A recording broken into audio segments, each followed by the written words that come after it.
Well, for those of us who are aging and who are experiencing more health issues with a medical system that doesn't always provide easy access and support, we too are looking at technology as a way to get information.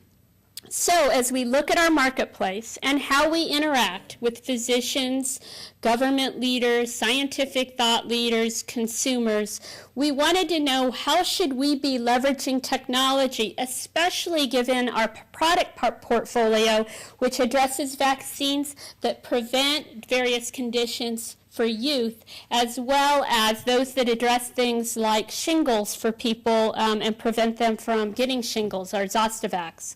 So that was the reason for that decision. And that group is amongst our most active. They've had lots of terrific ideas. You are a national and international thought leader around this, and very positive and engaging with your thinking around diversity and what's happening within the corporate space. But when you look back at that, what just makes you grit your teeth right now about where we are? I mean, you haven't stopped smiling since you've been in Cleveland, but what makes you grit your teeth around this? I guess there's a couple things. One is that the idea that men don't want to be involved in this work. That really bothers me because I absolutely know that's not true. In fact, I got to tell you a quick story. When we formed our Global Men's Constituency group, the gentleman that I asked to lead this group, one was leading our U.S. commercial model in the United States, and the other leads our operations in Japan. And they'd been really involved in doing a lot of diversity work on their own and in some of the efforts I'd been leading previously. But when I asked them if they would co-chair the men's constituency groups, they hung their head and said anything but that. And the next thing that happened was they did a survey of men globally to ask them what they thought about having a men's constituency group. And from the survey, in a nutshell, they learned that collectively, men thought the only reason they were being asked to come to the party is so they wouldn't complain. Like there wasn't anything in it for them other than just to, not throw rocks at it. And that was absolutely not the case.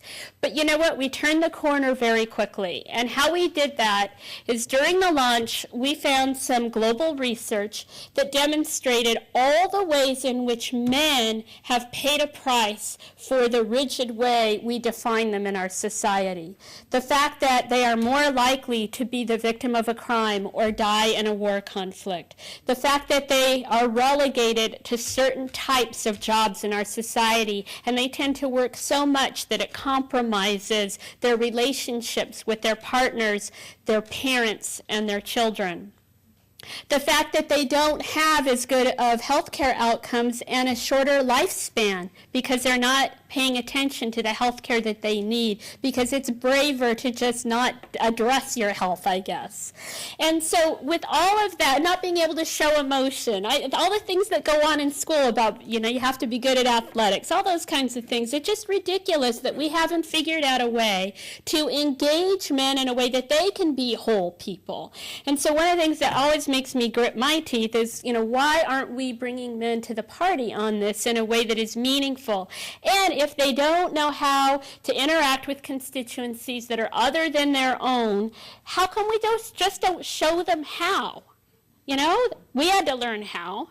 And we always complain that they have access to information we don't. Well, we have access to information they don't. We just got to exchange. So that's one of the things that kind of gets under my skin. I guess I have to admit the fact that it's very rare that companies fully embrace disability as a part of the definition of diversity. I see a lot of nodding heads here in the room, especially from my colleagues who also have a disability. At most, we're in the list for most firms. First is truly embraced. And, it seems kind of odd to me because women and people of color are disproportionately represented in the disabled community, as are older people for obvious reasons. And due to mainstreaming in the schools, people with disabilities are better educated, especially in this country, than ever before. And after sitting on the south lawn of the White House and seeing George Bush Sr. sign into law the Americans with Disabilities Act, and seeing the unemployment rate not budge after all this time, really makes me grit my teeth.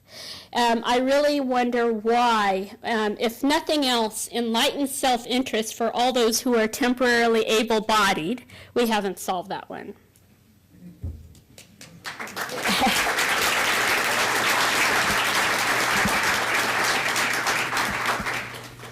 I hope that wasn't for my question. Have you observed something that I'm going to characterize as diversity fatigue, either in your institution or others? And then with regard to dealing with that, how is it that can be dealt with if you have observed that in a way where it doesn't come across as whining, where you're being constructive and positive to move the ball forward? That's a really good question. And actually, the reason that we started the global constituency groups, the reason we have a global diversity award at Merck is, anything gets boring if you keep doing it the same old way, and it has to be aligned with the business. So businesses are being forced, due to the many changes going on in our global society, to reinvent themselves every year.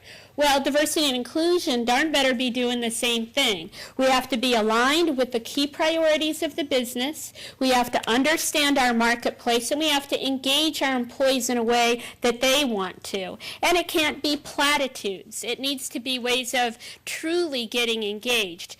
I think that fatigue comes when it sounds like preaching, or we do kind of training where that's the only solution and force everyone to sit in a room and, kind of hear the same things over and over again.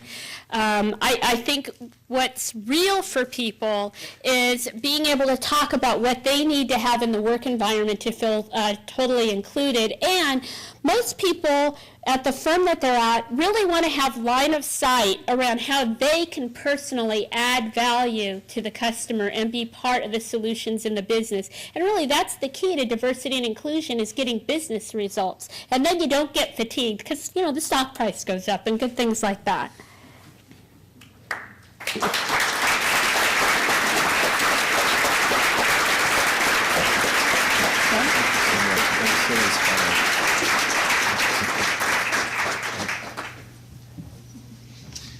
Well, today at the City Club of Cleveland Forum, we've been listening to Ms. Deborah Dagit, Executive Director of Diversity and Work Environment for Merck & Company.